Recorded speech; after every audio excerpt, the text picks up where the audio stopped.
जय हिंद दोस्तों बिहार दरोगा मेंस का सेट आपका यहाँ पे कराया जा रहा है डेली बेस पे। अभी हमने केबीसी नैनो का सेट स्टार्ट किया है, तो आज आप सब लोग इसको शुरू से अंत तक देखिएगा। और जो रिजल्ट है आपका जल्द ही आने वाला है, तो जल्द ही आप सभी लोग का रिजल्ट आ जाएगा। तो कहीं ना कहीं आपको मालूम चल जाएगा कि बिहार दरोगा मेंस में आप सभी लोग क्वालिफाई हुए हैं या फिर नहीं हुए हैं। तो लगे रहिएगा। और ये जो जीके जीएस का आप सेट लगा रहे हैं, तो कहीं ना कहीं मेंस हो चाहे आपका कोई भी एग्जाम हो, उसमें आपको कहीं ना कहीं सब में आपका यहाँ पे हेल्प करेगा। तो चलिए आज का पहला प्रश्न क्या है देख लेते हैं कि यदि कोई मानवीय रोग विश्व के वृहत क्षेत्र में फैलता है तो उसे हम क्या कहते हैं। तो सही आंसर आपका हो जाएगा ऑप्शन ए पैंडेमिक। पैंडेमिक आपका राइट आंसर हो जाएगा। आप सब लोग इसको अच्छे से याद रखिएगा। अब आते हैं क्वेश्चन नंबर 2 पे। बोला गया कि हीमोग्लोबिन के बारे में निम्नलिखित कथनों पर विचार करके बताइएगा। हीमोग्लोबिन के बारे में, तो इसमें अगर हम ऑप्शन की बात करें तो इसमें आपका 1, 2, 4 हो जाएगा। यानी यह रक्त में ऑक्सीजन का संचार करता है, सही है। यह लौह युक्त यौग होता है, ये भी आपका सही है। यह रक्त को लाल रंग प्रदान करता है, तो आपका जो ऑप्शन जो डी है वो आपका सही हो जाएगा। नेक्स्ट क्वेश्चन है क्वेश्चन नंबर 3। बोला गया है कि पाई हीलियोमीटर का प्रयोग निम्नलिखित में से किसे नापने के लिए किया जाता है। पायर हीलियोमीटर, तो आप सब लोग याद रखिएगा, इसका उत्तर हो जाएगा ऑप्शन बी सोलर रेडिएशन को। नेक्स्ट क्वेश्चन है क्वेश्चन नंबर 4। निम्नलिखित में से किस पारिस्थितिकीय तंत्र में पौधे का जैविक पदार्थ अधिकतम है। यहाँ पर पूछा गया है अधिकतम है, तो इसका उत्तर हो जाएगा आपका ऑप्शन बी उष्णकटिबंधीय वर्षावन। याद रखिएगा, बी सही आंसर हो जाएगा। देखिए इस वाले बुक की अगर हम बात करें तो इसमें आपका पूरा 20 प्रैक्टिस सेट दिया गया है। पूरा पीडीएफ जो है इसका मैंने डिस्क्रिप्शन में डाल दिया है, वहाँ से आप पूरा एक ही पीडीएफ में सारा प्रैक्टिस सेट पूरा बुक को ही डाउनलोड कर पाएंगे। ठीक है, चलिए क्वेश्चन नंबर 5 देखेंगे। कार के पीछे आने वाले यातायात को देखने के लिए निम्नलिखित प्रकार के दर्पणों में से किसका उपयोग होता है। तो आप सब लोग याद रखिएगा, उत्तल दर्पण का यहाँ पे उपयोग होता है। ए आपका सही आंसर हो जाएगा। नेक्स्ट क्वेश्चन है कि निम्नलिखित में से कौन सा बहुलक बुलेट प्रूफ खिड़की बनाने में उपयोग किया जाता है। तो क्वेश्चन नंबर 6 का सही आंसर बताइए क्या होगा। इसका सही आंसर आपका हो जाएगा, यहाँ पे देखिए बुलेट प्रूफ जैकेट होना चाहिए था, तो यहाँ पे खिड़की लिखा हुआ है, तो आपका सही उत्तर हो जाएगा ऑप्शन ए यानी पॉलीकार्बोनेट हो जाएगा। ए आपका राइट आंसर हो जाएगा। चलिए आगे देखते हैं अगला प्रश्न क्या है कि सेरेब्रम पॉल्सी एक मस्तिष्क संबंधित विकार है जो सामान्यतः पाया जाता है कहाँ में।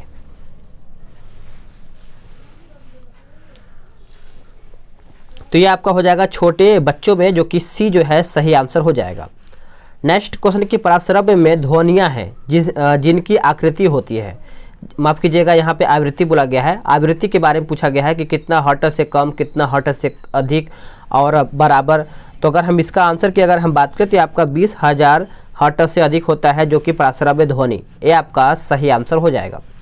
आगे देखते हैं कि हर्ट्ज में क्या नापा जाता है। तो अभी आप सभी लोग क्वेश्चन इसके पीछे वाले देखे होंगे, तो हर्ट्ज में कहीं ना कहीं आपको पता ही होगा कि इसमें आपका क्या हो जाएगा, बताइएगा।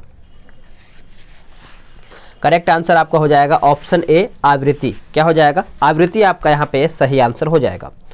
नेक्स्ट क्वेश्चन कि मनुष्य के शरीर में किस अंग में लिम्फोसाइट का निर्माण होता है। अभी मैंने आप सभी लोगों से एक बात पूछनी थी कि कल मैंने मार्केट गया था तो एक बुक देखा है, जो कि आप सभी लोग देखे होंगे। मैं आपको उस बुक को दिखा दे रहा हूँ। देखिए कुछ इस प्रकार से ये बुक है। तो मार्केट में गया था तो बुक की दुकान पे देखा, तो ये आप देखिए करंट अफेयर का बुक है। और ये आप देखे होंगे ये नेक्स्ट एग्जाम करके एक यूट्यूब चैनल है जो कि करंट अफेयर कराया जाता है। और ये बुक पूरा अच्छा खासा है। इसमें बहुत ज़्यादा यहाँ पे देखा जाए तो जनवरी से लेकर के जनवरी 2022 तक ये आपका करंट अफेयर दिया गया, जो कि MCQs फॉर्म में है। ठीक है, तो अगर आप सब लोग बोलेंगे तो मैं इसको करवाने का पूरा कोशिश करूँगा। तो आप सब लोग कमेंट करके ज़रूर बताइएगा। चलिए आगे देखते हैं कि मनुष्य के शरीर के किस अंग में लिम्फोसाइट का निर्माण होता है। तो अगर हम लिम्फोसाइट की बात करें तो ये आपका हो जाएगा ऑप्शन बी अस्थि मज्जा, यानी बी सही आंसर हो जाएगा। नेक्स्ट प्रश्न, कपड़े साफ करने में प्रयोग होने वाले डिटर्जेंट कौन सा है। डिटर्जेंट है, तो आप सभी लोग याद रखिएगा, इसका सही आंसर आपका हो जाएगा option D sulphonate. Next question है क्वेश्चन नंबर 12। बोला गया कि बैकेलाइट निम्नलिखित के संघनन से बनता है। इसमें देखिए कल वाले सेट में एक आध दो क्वेश्चन बाय मिस्टेक गलत हो गया है और इस बुक में कहीं ना कहीं एक आध दो प्रश्न गलत दिया भी है, तो इसको रीचेक करने के बाद भी एक आध प्रश्न छूट जाता है, तो उसके लिए आप सभी लोग माफ़ कीजिएगा। तो 12 का आंसर आपका हो जाएगा फिनॉल तथा फॉर्मेल्डिहाइड हो जाएगा, जो कि बी सही आंसर हो जाएगा। अगला है कि जल योजित कॉपर सल्फेट का रासायनिक सूत्र पूछा गया है, रासायनिक सूत्र, तो इसका उत्तर हो जाएगा आपका ऑप्शन डी। आगे देखेंगे अगला प्रश्न है कि निम्न में से कौन सी धातु विद्युत की बेहतर सुचालक है, विद्युत की बेहतर सुचालक है। थोड़ा सा फास्ट करेंगे और इसका आंसर आपका हो जाएगा ऑप्शन बी चांदी। चलिए आगे देखते हैं। अगला है कि चाइनीज खाना में आमतौर पर प्रयुक्त सिरका वास्तव में इनमें से क्या होता है, इनमें से क्या होता है, तो ये आपका हो जाएगा option C acetic acid, acetic acid. Next question है, इसमें आपका बोला गया है कि निम्नलिखित युग्मों में से कौन सही सुमेलित नहीं है। आपका रियासत दिया गया है और आपका यहाँ पे शासक दिया गया है। तो आपका देखा जाए तो क्वेश्चन नंबर 16 की अगर हम बात करें तो इसमें आपका क्या हो जाएगा बताइएगा। इसमें आपका बी हो जाएगा वारंगल रामचंद्र देव, ये आपका गलत हो जाता है। बाकी आपका यहाँ पर 16 की अगर हम बात करें तो इसमें आपका देखा जाए तो सभी सही है। ठीक है, आगे देखते हैं। अगला आपका है सूची 1 और सूची 2 को मिलान करके बताना है। आगे देख लेते हैं इसमें आपको किस तरीके से क्या मैच कराया जाएगा। देखिए गांधार कला की अगर हम बात करें तो ये आपका हो जाएगा कुषाण से। जूनागढ़ शिलालेख की अगर हम बात करें तो ये आपका हो जाएगा रुद्रदामन प्रथम। मिलिंद पन्हो की अगर हम बात करें तो ये आपका हो जाएगा मिनेंडर हो जाएगा। और तक्षशिला लेख ये आपका हो जाएगा पतिक हो जाएगा। ठीक है, आगे देखेंगे। अगला कि जौनपुर राज्य का अंतिम शासक कौन था, जौनपुर राज्य का अंतिम शासक कौन था, तो आप सभी लोग याद रखिएगा हुसैन शाह, हुसैन शाह। विक्रमशिला बिहार का संस्थापक कौन था, विक्रमशिला बिहार का संस्थापक जो है कौन था, तो ये आपका हो जाएगा ऑप्शन सी धर्मपाल, धर्मपाल। ऋग्वैदिक काल के प्रारंभ में निम्नलिखित में से किसे महत्वपूर्ण मूल्यवान संपत्ति समझा जाता था, तो सही आंसर आपका हो जाएगा ऑप्शन बी गाय को, किसको, गाय को। नेक्स्ट क्वेश्चन है कि निम्नलिखित में से किसने हिरण्यगर्भ धार्मिक कार्य कराया था, करेक्ट आंसर आपका हो जाएगा ऑप्शन सी दंती दुर्ग, दंती दुर्ग। चंगेज खान का मूल नाम क्या था, सभी को पता है कि चंगेज खान के अगर हम मूल नाम की बात करें तो ये आपका हो जाएगा तैमूचिन, तैमूचिन। नेक्स्ट क्वेश्चन है कि ब्रिटिश पत्रकार एच.डब्ल्यू. नेविंसन जुड़े थे किससे, कौन से आंदोलन से नेविंसन जुड़े हुए थे, तो आप सब लोग याद रखिएगा स्वदेशी आंदोलन से, स्वदेशी आंदोलन। नेक्स्ट क्वेश्चन है, क्वेश्चन नंबर हम देखेंगे 24 कि अपनी फांसी से पूर्व निम्नलिखित क्रांतिकारियों में से किस एक ने पीने हेतु दिए गए दूध को अस्वीकार कर दिया और कहा अब मैं केवल अपनी माँ का ही दूध लूँगा। तो 24 की अगर हम बात करेंगे तो 24 की अगर हम बात करें तो ये आपका हो जाएगा ऑप्शन सी राम प्रसाद बिस्मिल, यानी सी सही आंसर हो जाएगा। नेक्स्ट क्वेश्चन है कि निम्नलिखित में से प्राचीन भारत की कौन सी लिपि दाहिने से बाईं ओर लिखी जाती थी, चलिए बताइएगा। 25 का सही आंसर आपका हो जाएगा ऑप्शन सी खरोष्ठी, खरोष्ठी आपका सही आंसर हो जाएगा। ठगों का उन्मूलन किसके नेतृत्व में हुआ था, ठगों का जो उन्मूलन है ये किसके नेतृत्व में हुआ था, तो याद रखिए captain Sleeman, captain Sleeman. Next question है कि इंडिया फॉर इंडियंस किताब किसने लिखी है, इंडिया फॉर इंडियंस जो किताब है ये किसके द्वारा लिखा गया है, तो यह आपका हो जाएगा option A C.R. Das, C.R. Das. Next question है कि स्वर्ण भूमि का वह राजा कौन था जिसने नालंदा में एक बौद्ध विहार की स्थापना किया तथा उसे रख रखाव हेतु अपने दूत द्वारा देवपाल से 5 गांव दान में देने के लिए प्रार्थना भी किया था, तो यह आपका हो जाएगा बालपुत्र देव, बालपुत्र देव। नेक्स्ट क्वेश्चन है कि इनमें से किसने अंग्रेजी ईस्ट इंडिया कंपनी के कंट्रोल के खिलाफ बगावत नहीं किया था, तो ये किया था नहीं, तो हैदराबाद का निजाम जो कि ऑप्शन जो बी है सही आंसर हो जाएगा। कौटिल्य की पुस्तक अर्थशास्त्र किस विषय पर आधारित है, सभी को पता है कि जो कौटिल्य का पुस्तक अर्थशास्त्र है ये आपका किस पर आधारित है, तो ये आपका हो जाएगा शासन कला के सिद्धांत और अभ्यास, यानी ऑप्शन बी। नेक्स्ट क्वेश्चन है कि भारत में किसके शासनकाल में इंग्लिश ईस्ट इंडिया कंपनी का गठन हुआ था, तो आप सब लोग याद रखिएगा ऑप्शन बी अकबर के शासनकाल में, यानी बी सही आंसर हो जाएगा। इंडिका का लेखक कौन है, इंडिका का लेखक आपको पता ही होगा मेगास्थनीज हो जाएगा, जो कि बी सही आंसर हो जाएगा, भूलिएगा नहीं। नेक्स्ट क्वेश्चन कि फ्रंटियर गांधी किसने कहा जाता है, मतलब किसे कहा जाता है, यहाँ पे देखिए मिसप्रिंट हुआ है, किसे कहा जाता है फ्रंटियर गांधी, तो आप सभी लोग याद रखिएगा फ्रंटियर गांधी जो है खान अब्दुल गफ्फार खान को यहाँ पे कहा जाता है, बी उत्तर हो जाएगा। पानीपत की तीसरी लड़ाई कब किया गया था या फिर कब हुआ था पानीपत का तीसरा लड़ाई, तो आपको पता ही होगा, यह आपका हो जाएगा 34 का ऑप्शन, यहाँ पे देखिए 34 का ऑप्शन ही गलत दिया है, जबकि पानीपत का तीसरा लड़ाई जो है 1761 में हुआ था और इसमें आंसर क्या दिया है, ऑप्शन देखिए 34 का यहाँ पे डी दिया गया है, जो कि आपका ऑप्शन बी होना चाहिए था। तो कहीं ना कहीं कुछ थोड़ा सा गलत दिया गया है आंसर में। और ये 14 जनवरी 1761 को अहमद शाह अब्दाली तथा मराठों के बीच में ये आपका पानीपत का तीसरा लड़ाई हुआ था। तो आप सब लोग याद रखिएगा बी सही आंसर हो जाएगा। 1526 में हुआ था पहला लड़ाई। अगला है कि बुलंद दरवाज़ा निम्नलिखित में से कहाँ पर है, बुलंद दरवाज़ा, तो आप सभी लोग याद रखिएगा इसका उत्तर हो जाएगा ऑप्शन सी फतेहपुर सीकरी, यानी सी सही आंसर हो जाएगा। नेक्स्ट क्वेश्चन है कि अधोलिखित में से कौन शीत महासागर धारा नहीं है। सही आंसर आपका हो जाएगा ऑप्शन डी अगुलहास। अगुलहास आपका यहाँ पे करेक्ट आंसर हो जाएगा। देखिए अगुलहास दक्षिणी हिंद महासागर में उत्तर से दक्षिण दिशा में प्रभावित होने वाली गर्म जलधारा है। तो आप सभी लोग याद रखिएगा। आगे देखेंगे अगला प्रश्न है कि निम्नलिखित युग्मों में से कौन सही सम्मिलित नहीं है। यहाँ पर गलत पूछा गया है, कौन इसमें आपका गलत है। तो 37 की अगर हम बात करें तो मालदीव जो है आपका मलाबो, ये आपका गलत है। देखिए मालदीव की राजधानी जो है माले है, जो कि मलाबो नहीं है। तो बाकी आप सभी लोग का यहाँ पे सही है। इसमें आपका 38 का सूची 1 और सूची 2 को मिलान करके बताना है। तो अगर हम माना की बात करें तो माना भी आपका यहाँ पे गलत लिखा गया है। इस तरीके से आपका यहाँ पे दर्रा दिखा नहीं होता है। माना आपका हो जाएगा उत्तराखंड में हो जाएगा। नाथुला की अगर हम बात करें तो आपको पता है नाथुला सिक्किम। जोजिला की अगर हम बात करें तो ये आपका हो जाएगा जम्मू कश्मीर। शिवकिला ये आपका हो जाएगा हिमाचल प्रदेश। आगे देखेंगे ये भी आपका मिलान ही करके बताना है, तो इसको भी हम अच्छे से देख ही लेते हैं। तो इसमें अगर हम बात करें तो इसका सही आंसर बताइएगा क्या होगा। तो ऊपर नीचे दिया गया है, थोड़ा सा मिलाने में मतलब दिक्कत हो रहा है, देख लेते हैं कि स्वर्णिम त्रिकोण जो है ये आपका हो जाएगा दक्षिण पूर्व एशिया का अफीम उत्पादन क्षेत्र, यानी दूसरे में चला जाएगा। एक सेकेंड, पहले में जाएगा, मतलब पहला का जो है ये आपका चला जाएगा दूसरे में। और जो आपका बरमूडा त्रिकोण है ये आपका चला जाएगा चौथे में। और सुदूर पूर्व का चावल का कटोरा ये आपका चला जाएगा किस में, याद रखिएगा ये आपका चला जाएगा पहले में। और जो आपका बचता है रेड बेसिन ये आपका हो जाएगा चाइना। चलिए आगे देखते हैं। अगला प्रश्न है कि निम्नलिखित में से कौन भारत में ज्वालामुखी द्वीप है। ज्वालामुखी द्वीप है, तो इसका सही आंसर आप सभी लोग याद रखिएगा बैरन द्वीप हो जाएगा, जो कि डी सही आंसर हो जाएगा। नीरी पूछा गया है, नीरी स्थित है।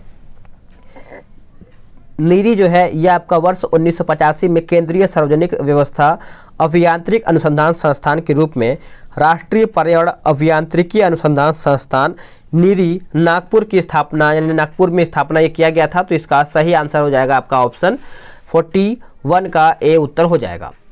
नेक्स्ट क्वेश्चन है कि निम्नलिखित राज्यों में से किसके द्वारा अपना वन अपना धन योजना प्रारंभ किया गया था। तो सही आंसर आपका हो जाएगा ऑप्शन सी मध्य प्रदेश के द्वारा, सॉरी माफ कीजिएगा यहाँ पे हिमाचल प्रदेश लिखा गया है, जो कि सी जो है सही आंसर हो जाएगा। आगे देखेंगे 43, इसमें आपका बोला गया है कि निम्नलिखित में से जनजातीय और राज्य की कौन सी जोड़ी सही नहीं है। कौन सी जोड़ी जो है आपका सही नहीं है। तो जो आपका यहाँ पर दिया गया है टोडा, ये आपका केरलिया आपका गलत है। देखिए टोडा जनजाति जो है आपका द्रविडियन समूह से संबंधित है तथा जो तमिलनाडु के नीलगिरी पहाड़ियों पर ये निवास करती है। तो ये आपका गलत है, बाकी आपका सभी सही है। अगला है कि निम्न खनिजों में से किस खनिज के उत्पादन में भारत विश्व में अग्रणी है। भारत विश्व में अग्रणी है, तो ये आपका हो जाएगा चांदी अभ्रक, चादरी अभ्रक लिखा गया है, जो कि ए आपका सही आंसर हो जाएगा। नेक्स्ट क्वेश्चन है कि भारत के महान्यायवादी की नियुक्ति कौन करता है। भारत के महान्यायवादी की नियुक्ति कौन करता है, चलिए बताइएगा इसका सही आंसर। और ये कौन से आर्टिकल से संबंधित है ये अभी आपको बताना है, कमेंट में बताना है। तो चलिए देखते हैं कौन पहले कमेंट कर लेता है। तो इसका सही आंसर आपका हो जाएगा ऑप्शन बी, यानी राष्ट्रपति हो जाएगा। तो 45 की अगर हम बात करें तो इसमें आपका सही आंसर हो जाएगा आपका ऑप्शन बी, यानी राष्ट्रपति आपका करेक्ट आंसर हो जाएगा, याद रखिएगा। नेक्स्ट क्वेश्चन है क्वेश्चन नंबर 46, इसमें बोला गया है कि निम्नलिखित में से किस वर्ष में राष्ट्रीय भूमि अभिलेख आधुनिकीकरण कार्यक्रम प्रारंभ किया गया था। चलिए बताइएगा इसका सही आंसर क्या होगा। तो 46 का सही आंसर आपका हो जाएगा 2008 में, जो कि ए आपका करेक्ट आंसर हो जाएगा, याद रखिएगा। नेक्स्ट क्वेश्चन है कि हरित क्रांति संबंधित है किससे। हरित क्रांति को आप सभी लोग जानते ही होंगे। जो हरित क्रांति है आपका गेहूं उत्पादन से है, जो कि सी जो है सही आंसर हो जाएगा, आप सब लोग याद रखिएगा। नेक्स्ट क्वेश्चन की निर्धनता का दुष्चक्र की अवधारणा जो है संबंधित है किससे? निर्धनता का दुष्चक्र, तो इसका सही आंसर आपका हो जाएगा ऑप्शन बी यानी नरकसे से, आप सब लोग याद रखिएगा। नेक्स्ट क्वेश्चन है क्वेश्चन नंबर 49। राष्ट्रीय नवीनीकरण फंड का गठन निम्न में से किस उद्देश्य से किया गया था? ये कौन से उद्देश्य से किया गया था? तो ये आपका हो जाएगा सामाजिक सुरक्षा हेतु, सामाजिक सुरक्षा हेतु यानी ऑप्शन बी। नेक्स्ट क्वेश्चन के निम्नलिखित में से कुलगाड़ी में कौन सी क्रिया संपन्न होती है? कौन सी क्रिया जो है आपका यहाँ पे संपन्न होता है? तो इसका सही आंसर याद रखिएगा ऑप्शन सी सोना खनन, सोना खनन। भारत के कौन से 2 राज्य सबसे बड़े पैमाने पर लौह अयस्क से संपन्न होते हैं? तो 51 की अगर हम बात करें तो ये आपका ऑप्शन के हिसाब से आपका मध्य प्रदेश और उड़ीसा यानी बी आपका सही आंसर हो जाएगा। अगला कि टकला मकान मरुस्थल किस देश में स्थित है? टकला मकान, तो आप सब लोग याद रखिएगा, इसका उत्तर आपका हो जाएगा option D China. Next question है कि यूरोप की एक पर्वत श्रृंखला है, यूरोप की एक पर्वत श्रृंखला है, तो इसका उत्तर हो जाएगा ऑप्शन ए आल्पस, आल्पस आपका सही उत्तर हो जाएगा। चलिए आगे देखते हैं। अगला प्रश्न क्या है कि किस राज्य की अन्य देशों से भौगोलिक सीमाएं नहीं जुड़ी हुई हैं? भौगोलिक सीमाएं जो है आपका यहाँ पर नहीं जुड़ी हुई हैं, तो इसका सही उत्तर हो जाएगा ऑप्शन डी हरियाणा, हरियाणा आपका सही उत्तर हो जाएगा।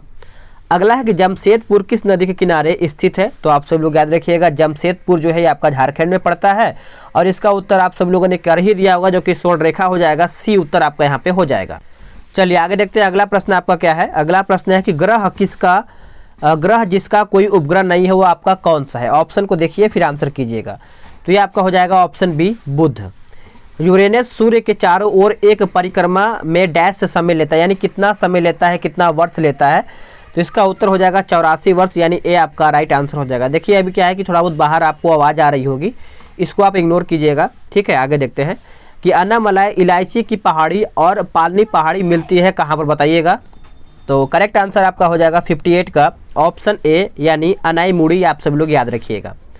अगला है कि पृथ्वी की छत स्थित है, पृथ्वी की जो छत है यह आपका स्थित है तिब्बत पठार में, यानी ऑप्शन जो सी है सही आंसर हो जाएगा। अगला प्रश्न है कि गर्म रेगिस्तान में तथा उनके चारों और पवन धूल से बचने वाली मृदा को क्या कहा जाता है? तो चलिए 60 का सही आंसर बताइएगा, इसका करेक्ट आंसर क्या होगा? तो करेक्ट आंसर आपका हो जाएगा लोस मृदा, लोस मृदा। नेक्स्ट क्वेश्चन कि निम्नलिखित में से कौन अंतर राज्य परिषद गठन करने के लिए अधिकृत है? अधिकृत है, तो ये आपका हो जाएगा ऑप्शन बी राष्ट्रपति, राष्ट्रपति आपका राइट आंसर हो जाएगा। चलिए आगे देखते हैं कि संविधान के किस भाग में पंचायती राज व्यवस्था संबंधित प्रावधान दिए गए हैं? संबंधित प्रावधान यहाँ पर दिए गए हैं, तो आप सब लोग याद रखिएगा ऑप्शन ए है जो सही आंसर हो जाएगा। आगे देखेंगे कि भारत के राष्ट्रपति की अनुपस्थिति में यदि उपराष्ट्रपति उपलब्ध नहीं है तो राष्ट्रपति की तरह निम्नलिखित में से कौन कार्य कर सकता है? तो आपको पता ही होगा अगर उपराष्ट्रपति भी नहीं है तो कहीं ना कहीं आपने इसका आंसर सही किया होगा, जो कि 63 का सही आंसर आपका हो जाएगा। भारत के प्रधान न्यायाधीश यानी जो वरिष्ठ होते हैं वो आपके काम करते हैं। अगला है कि भारतीय संसद में शामिल है, तो भारतीय संसद में आपको पता ही है 3 लोग शामिल होते हैं, तो इसका सही आंसर आपका हो जाएगा लोकसभा और राज्यसभा और राष्ट्रपति, तीनों से मिल करके ही आपका संसद बनता है, तो डी उत्तर हो जाएगा। अगला प्रश्न है कि भारतीय संविधान के किस अनुच्छेद में 42वें संविधान संशोधन विधेयक द्वारा मूल कर्तव्यों को सम्मिलित किया गया है? मूल कर्तव्यों को यहाँ पे शामिल किया गया है, तो आपका हो जाएगा ऑप्शन ए अनुच्छेद 51A में, यानी बी सही आंसर हो जाएगा। अगला प्रश्न है कि निम्नलिखित में से कौन संसद के दोनों सदनों की संयुक्त बैठक की अध्यक्षता करेगा? अध्यक्षता करेगा, तो ये आपका हो जाएगा ऑप्शन डी लोकसभा का अध्यक्ष, यानी डी जो है राइट आंसर हो जाएगा। देखिए अब 67 में आपका मिलान करके बताना है सूची 1 और सूची 2 को। तो देखिए अनुच्छेद 14 की अगर हम बात करें तो ये आपका हो जाएगा समानता का अधिकार। अनुच्छेद जो आपका 36 दिया गया है आपका नीति निर्देशक तत्व हो जाएगा। अनुच्छेद 74 की बात करें तो ये आपका मंत्रिपरिषद। अनुच्छेद 368 ये आपका हो जाएगा संविधान संशोधन प्रक्रिया, जो कि आपका ये दक्षिण अफ्रीका से लिया गया है। आगे देखेंगे कि वित्त आयोग राष्ट्रपति को संस्तुति भेजने में मुख्य रूप से संबंधित है। तो इसका उत्तर हो जाएगा ऑप्शन बी, राज्यों एवं केंद्र के बीच करों के बंटवारे से, यानी बी जो है आपका सही उत्तर हो जाएगा। भारत में वित्तीय आपातकाल की घोषणा आज तक कितनी बार किया गया है? वित्तीय आपातकाल की अगर हम बात करेंगे तो आप सब लोग याद रखिएगा, ये आपका कभी भी नहीं लगा है, यानी जो डी है सही आंसर हो जाएगा। नेक्स्ट क्वेश्चन की विधि के प्रश्न पर भारतीय सर्वोच्च न्यायालय से परामर्श लेने का अधिकार किसको प्राप्त होता है? तो ये किसको प्राप्त होता है? तो आप सब लोग याद रखिएगा 70 का राइट आंसर हो जाएगा ऑप्शन बी, राष्ट्रपति को। राष्ट्रपति यानी ऑप्शन बी सही आंसर हो जाएगा। आते हैं क्वेश्चन नंबर 71 पे। बोला गया है कि राष्ट्रपति निर्वाचक मंडल के सदस्य होते हैं। चलिए बताइएगा सही आंसर क्या होगा। तो अगर हम इसकी सही आंसर की बात करें तो ये आपका 1, 3, 4 हो जाएगा, यानी संसद के दोनों सदनों के निर्वाचित सदस्य हो जाएगा, सभी राज्यों की विधान सभाओं के निर्वाचित सदस्य हो जाएगा, और जो आपका चौथा दिया गया है कि दिल्ली और पांडिचेरी विधान सभाओं के निर्वाचित सदस्य, यानी ऑप्शन जो डी है सही आंसर हो जाएगा।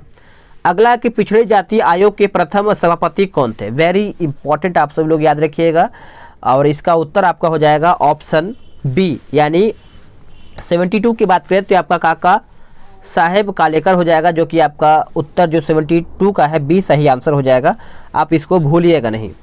नेक्स्ट क्वेश्चन है कि निम्न में से कौन सा अनुच्छेद पंचायत के गठन के लिए राज्य सरकारों को निर्देश देता है? तो इसका उत्तर हो जाएगा अनुच्छेद 40, यानी बी उत्तर हो जाएगा। आगे देखेंगे, भारतीय संविधान दिवस मनाया जाता है कौन से तारीख को? तो सभी को पता है, ये आपका संविधान दिवस जो है आपका 26 नवंबर को मनाया जाता है, जो कि बी उत्तर हो जाएगा।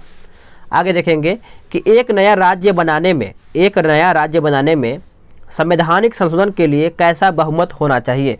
देखिए, राज्य अगर बनाने की बात यहाँ पे होती है तो कहीं ना कहीं अगर साधारण बहुमत है तब भी आपका यहाँ पे नया राज्य की व्यवस्था हो सकता है, तो ये आपका उत्तर हो जाएगा। नेक्स्ट क्वेश्चन है क्वेश्चन नंबर 76। एक विधेयक जो संसद में प्रस्तुत किया जाता है कोई भी यानी कौन सी क्रिया के बाद अधिनियम ये बन जाता है?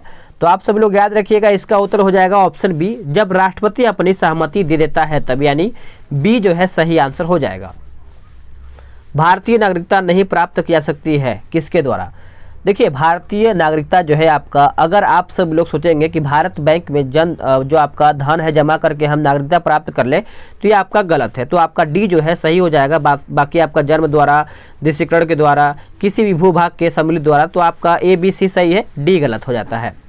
अगला 11वें अनुसूची के द्वारा पंचायती संस्थाओं को कितने विषयों पर नियंत्रण करने का अधिकार दिया गया है? तो सही आंसर आपका हो जाएगा ऑप्शन बी, 29 आपका उत्तर हो जाएगा। निम्नलिखित में से कौन सा संविधान संशोधन राष्ट्रपति को किसी भी मसले को पुनः विचार के लिए मंत्रिमंडल को भेजने की शक्ति प्रदान करता है? तो सही आंसर आपका हो जाएगा ऑप्शन डी, 44वां आपका उत्तर हो जाएगा। जो सदस्य लोकसभा के अध्यक्ष का चुनाव करते हैं वे आपके होते हैं। तो आप सब लोग याद रखिएगा लोकसभा, यानी ऑप्शन डी। आगे है कि प्रधानमंत्री आवास योजना की समयावधि पूछा गया है, तो आप सब लोग याद रखिएगा, बहुत जरूरी है आपको याद रखना, 2015 से 2022 यानी सी। आगे आपका प्रश्न है कि निम्नलिखित में से किसके लिए उद्यमी हेल्पलाइन स्थापित किया गया है? तो आपका 82 का ऑप्शन यहाँ पर दिया गया है, तो आपका सही उत्तर हो जाएगा, आप सब लोग याद रखिएगा। करेक्ट आंसर आपका हो जाएगा सूक्ष्म, लघु एवं मध्यम उपक्रमों के लिए। तो फ्रेंड्स, आप सब लोग के यहाँ पे 82 क्वेश्चन समाप्त हो गया है। तो आप सब लोग कमेंट करके बताइएगा कि आपने कितना क्वेश्चन सही किया है, और पीडीएफ जरूर डाउनलोड कर लीजिएगा, इससे आपको बहुत ज़्यादा हेल्प मिलेगा और डिटेल भी देखने को मिलेगा। तो मिलते हैं एक नई वीडियो में, आज के लिए इतना ही। जय हिंद, वंदे मातरम।